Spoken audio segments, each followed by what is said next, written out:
Bienvenidos al Seminario de Especialización en Proyectos de Inversión en Infraestructura Eléctrica.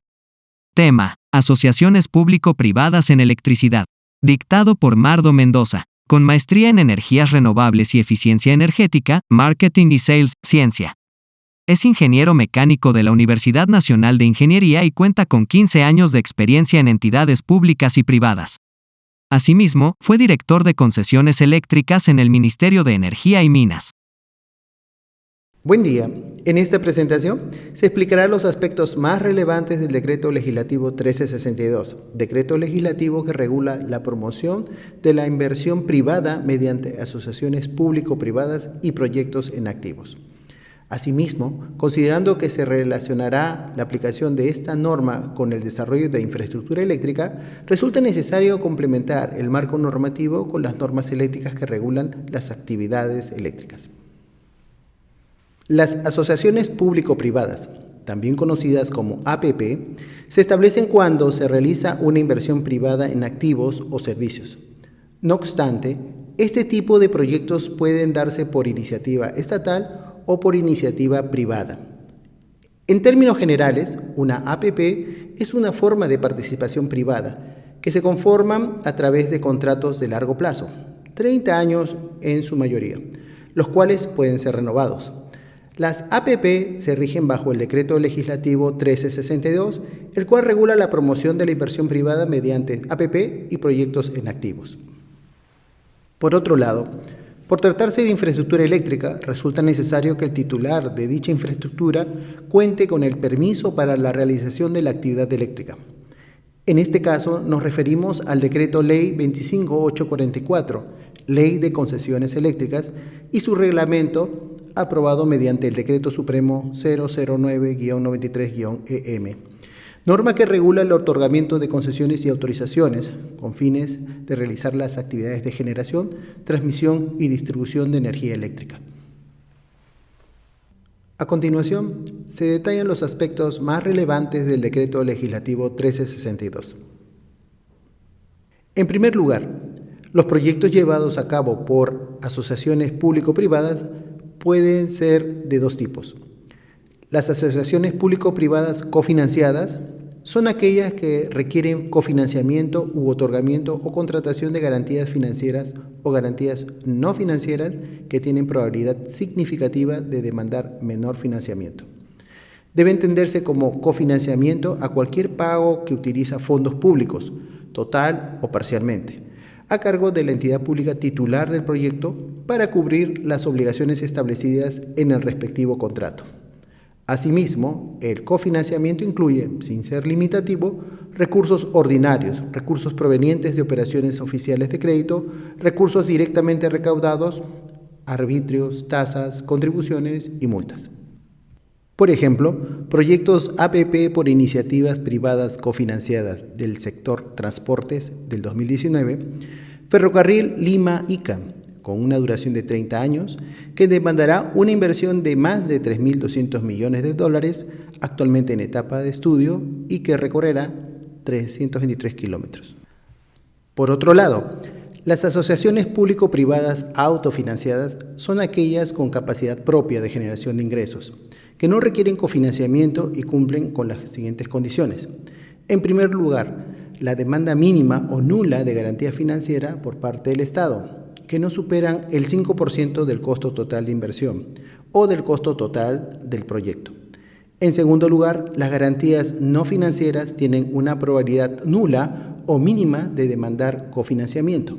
La probabilidad de demandar cofinanciamiento no sea mayor al 10% para cada uno de los primeros 5 años de vigencia de la cobertura de la garantía prevista en el contrato. Por ejemplo, proyectos APP por iniciativas privadas autofinanciadas del sector eléctrico, línea de transmisión en 138 kV Puerto Maldonado, Iberia, y su estación Valle del Chira de 220, 60 y 22.9 kV. Otro aspecto a revisar son las fases de implementación de una APP. Dentro del Decreto Legislativo 1362 se establecen 5 fases para su implementación. Como se observa, son el planeamiento y programación, la formulación, la estructuración, transacción y ejecución contractual.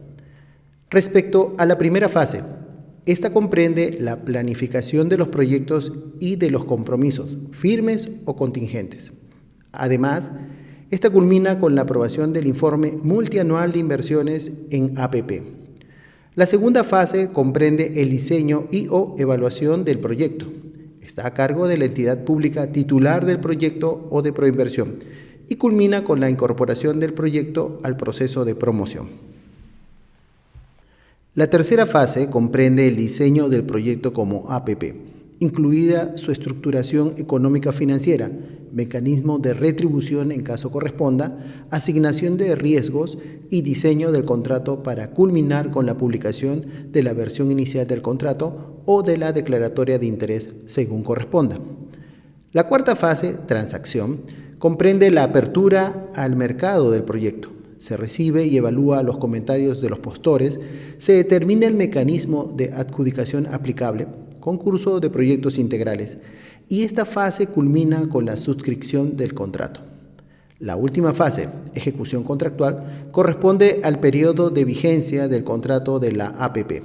Bajo responsabilidad de la entidad pública titular del proyecto, comprende el seguimiento y supervisión de las obligaciones contractuales y la fase culmina con la caducidad del respectivo contrato. El tercer aspecto a considerar son los riesgos que están asociados a las diferentes fases de los proyectos APP. Entre estos precisamos a los más resaltantes.